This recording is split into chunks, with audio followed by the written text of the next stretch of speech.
Hola y bienvenidos a Learn Spanish en SpanishDict.com. Soy Paralee Whitmire y soy tu profesora. Hoy aprenderás de los días festivos y el futuro informal, como en 2 semanas voy a celebrar mis cumpleaños. Van a cantar para la fiesta y mucho más. ¡Vámonos!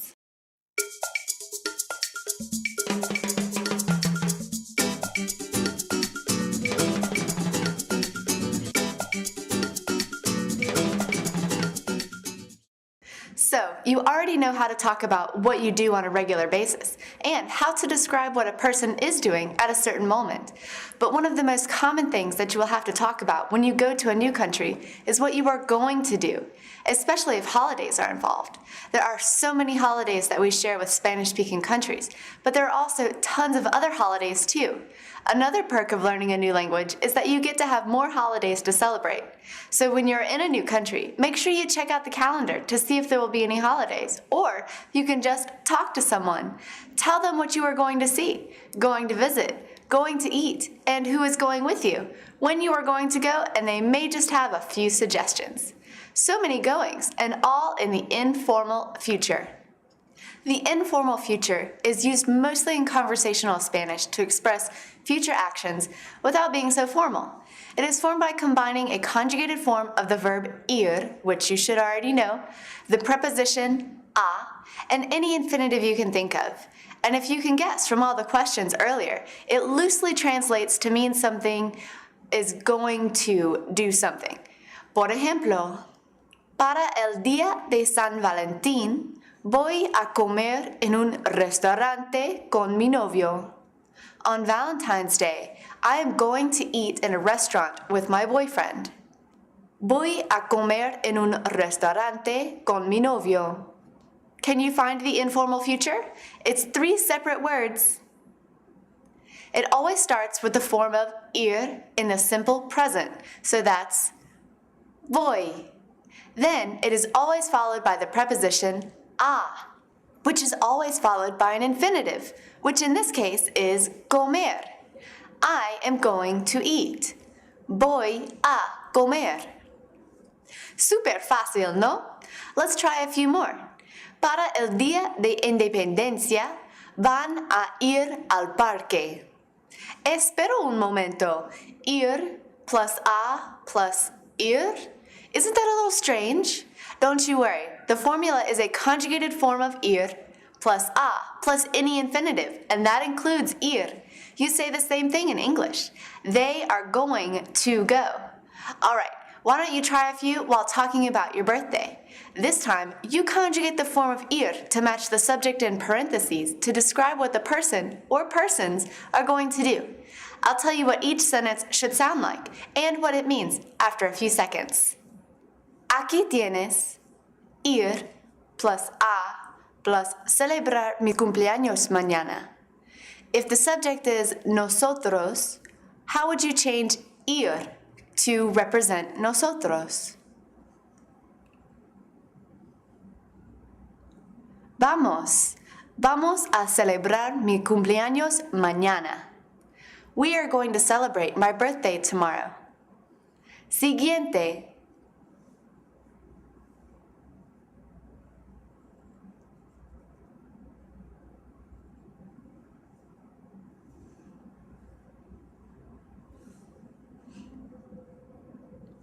Va a dar una fiesta para mi cumpleaños. My mom is going to give a party for my birthday.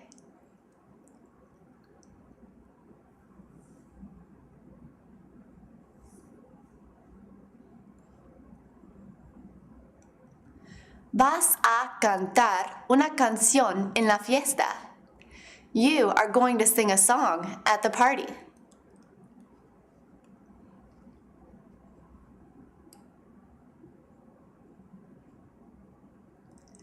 Van a bailar mucho. They're going to dance a lot.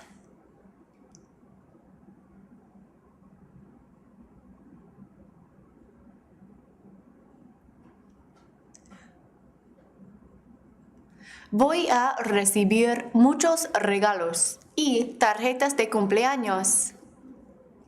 ¿Recuerdas las conjugaciones de ir? Espero que sí. Ahora, some fun information on different holidays throughout the Spanish-speaking world. Don't worry, we're not done with the grammar yet. I'm going to ask you about each tradition, but sit back and relax while you learn about some of the neat things that go on in the world you are learning about. Para la Noche Vieja, or New Year's Eve in España, it is traditional to eat 12 grapes, one per second, during the countdown to the new year. Each grape stands for luck in the coming 12 months. It is also said to be good luck to wear red underwear. Now, complete the sentence with the correct conjugation of ir to tell me that they are going to eat 12 grapes for New Year's Eve. And say the whole phrase out loud.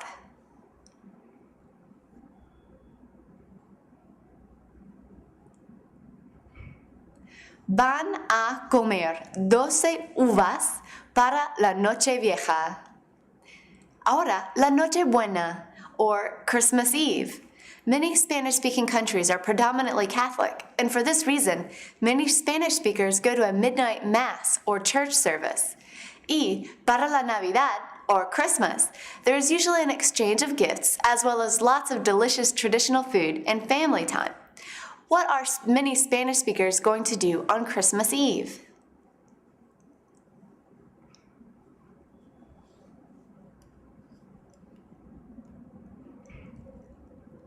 Van a ir a la iglesia a la medianoche. El Día de los Reyes Magos, or Three Kings Day, is a very special holiday among all Spanish-speaking countries that is celebrated on January 6th, commemorating the day the three wise men found Jesus in Bethlehem. Children will write letters to the wise men telling them of their behavior in the previous year and asking for certain gifts. On January 5th, the children will place their shoes outside their doors, filling them with grass and straw for the camels of the three kings. When they wake up in the morning, all the grass is gone, and the shoes are filled with small candies and gifts. What are the children going to do for Three Kings Day?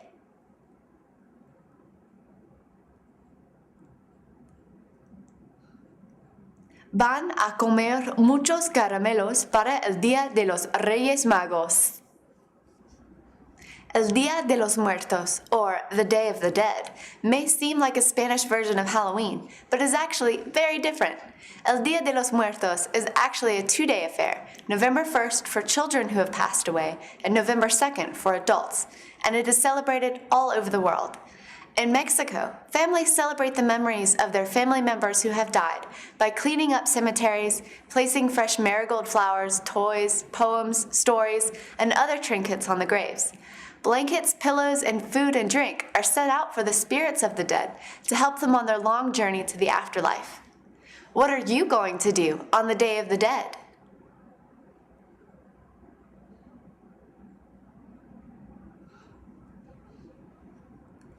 Voy a comprar flores para el Día de los Muertos.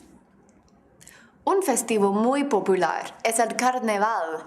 Carnaval is celebrated for varying lengths, but it is always held in the days leading up to the Catholic season of Lent. It is always celebrated with gusto, usually involving desfiles, or parades, bailes, mucha música, y disfraces extravagantes, outlandish costumes. What are you going to do for Carnaval?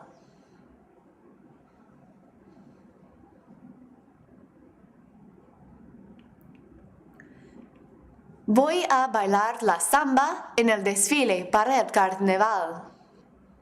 The last week of Lent is called La Semana Santa. This week is celebrated as a preparation for Easter, or Pascua.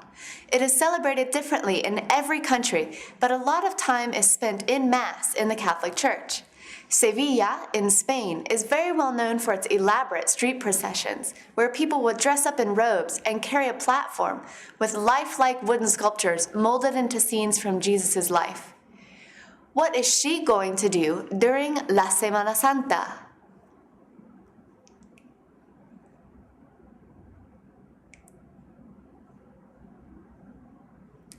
Va a ir a la iglesia.